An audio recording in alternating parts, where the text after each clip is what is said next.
Smash the like button like it owes you money. Subscribe if you're not afraid of the dark.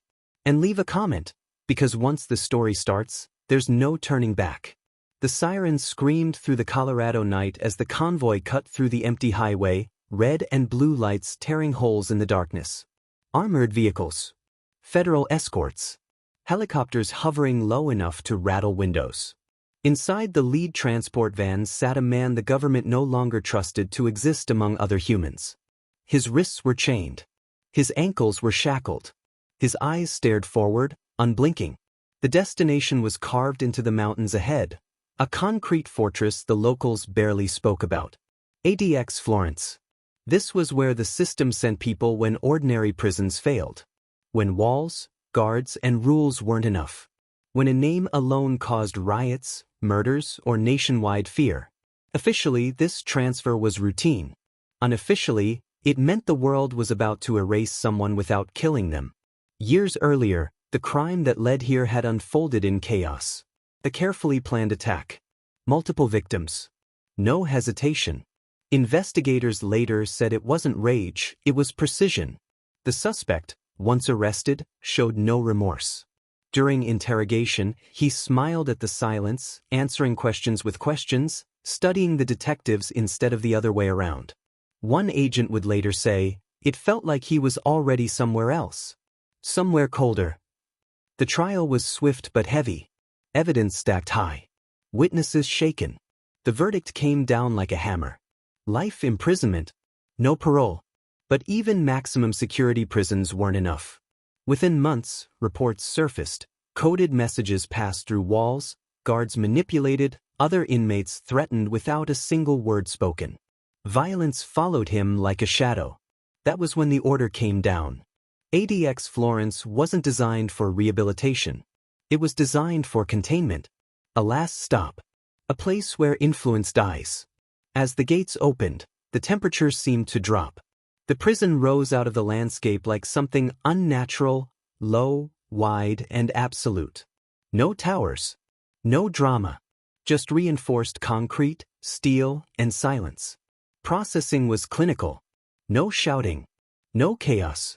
The man was stripped of his identity piece by piece. Clothes replaced, hair cut short, movements controlled down to inches. Guards spoke only when necessary. Every step echoed. Every door locked behind him with a sound that felt final, like punctuation at the end of a life. The cell was smaller than most closets. A concrete bed molded into the wall. A steel sink. A toilet with no seat. The window was a slit, angled so the mountains were visible but unreachable. 23 hours a day would be spent here. Alone. No cellmate. No conversations. No noise except the hum of ventilation and his own thoughts. At first, he welcomed it. Solitude felt like control. No rivals. No threats. No need to perform. But days blurred into weeks, and weeks into something harder to name. The silence grew louder. Time stretched and twisted. Sleep became irregular. Dreams bled into waking moments. Down the corridor, unseen by him, files were already being opened. Psych evaluations flagged early signs of dissociation. Guards logged unusual behavior, long periods of standing motionless, whispered conversations with no one there. The system called it adjustment. Former inmates had another word for it, unraveling. Then, during a routine inspection, something unexpected happened. A guard noticed markings scratched into the concrete wall, tiny, deliberate symbols hidden behind the bed frame. Not random, not obsessive, structured, repeating. When analysts reviewed the pattern, their faces went pale. Because it wasn't madness etched into the wall. It was a message. And if they were reading it correctly, the man in the cell hadn't lost his mind at all. He'd been planning something inside the most secure prison on Earth. And whatever it was, it had already begun. By the time the markings were fully documented, scrubbed, and sealed behind red tape, ADX Florence had already done what it always did, closed ranks. The official report reduced the symbols to non-communicative behavior. Stress artifacts. A mind collapsing under isolation.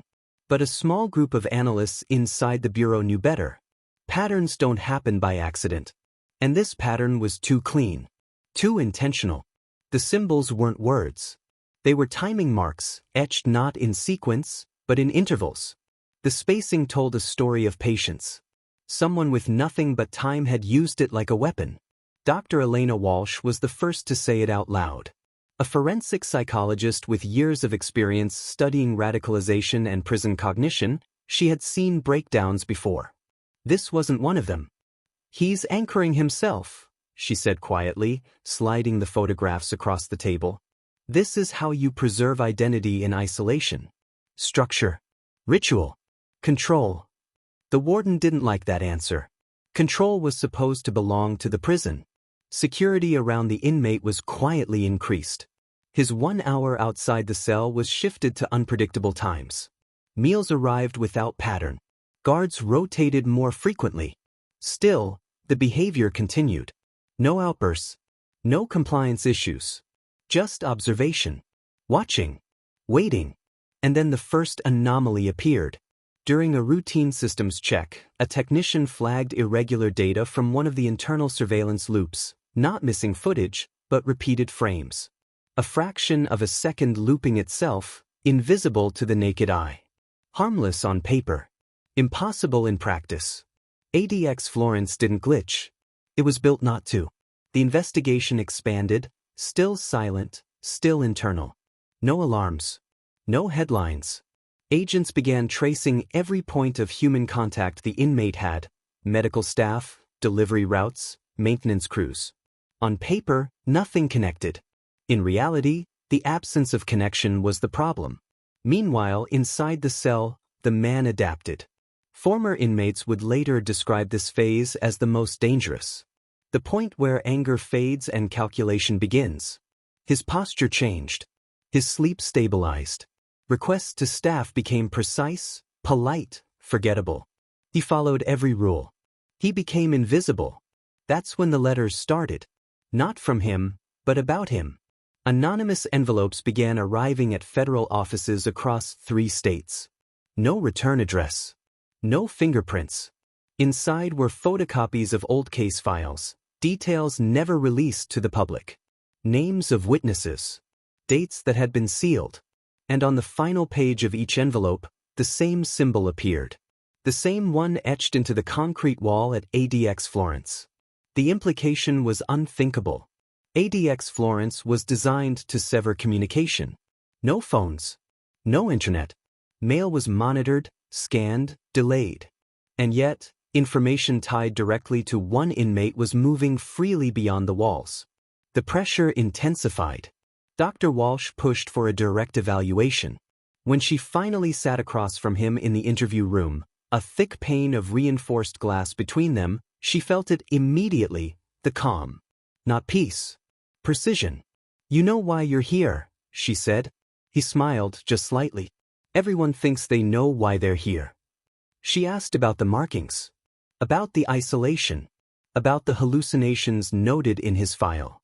"I don't hallucinate," he replied. "I observe." She leaned forward. "Then help me understand what you're observing." For the first time since his arrival, he hesitated. Not out of fear. Out of choice. "ADX Florence," he said, "isn't a prison. It's a delay." That was all he offered. Days later, a corrections officer collapsed during a night shift. Non-fatal. No visible injuries.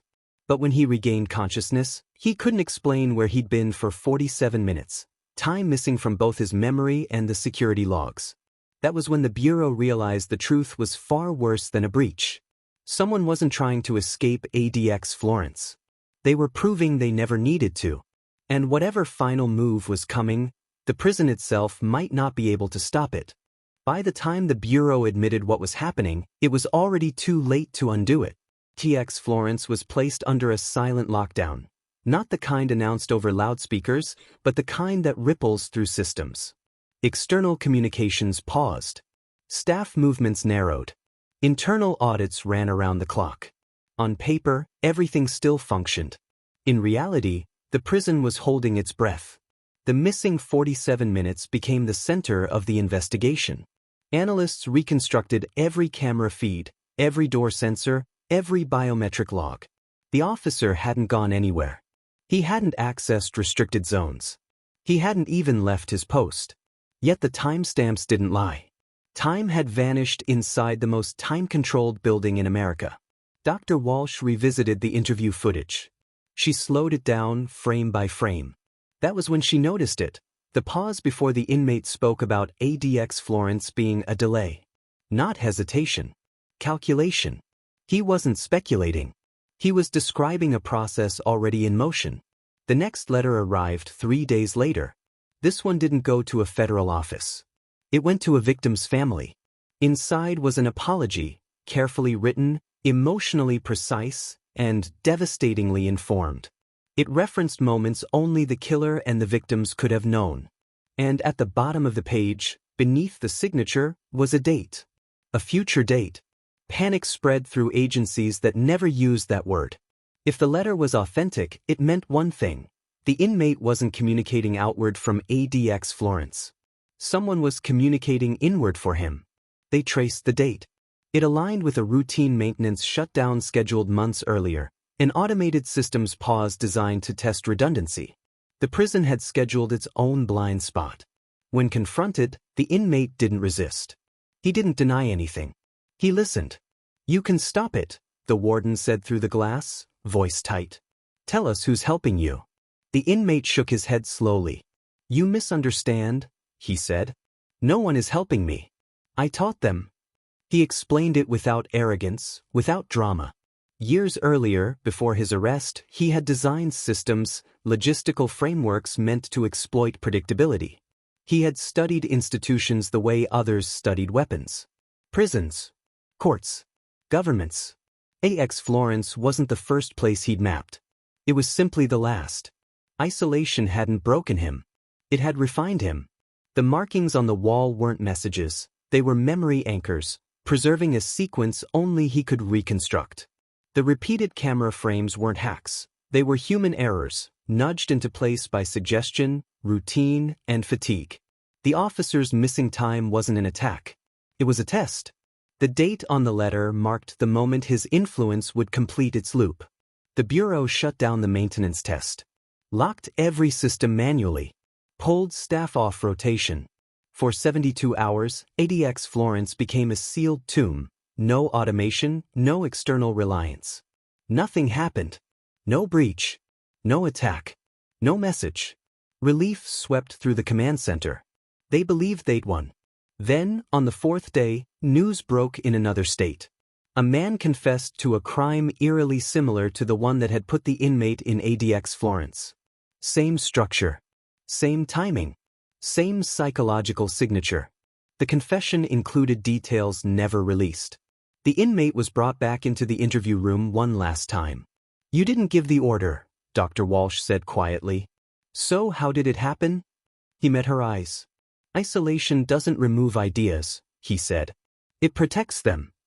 ADX Florence had done exactly what it was designed to do, contain a body.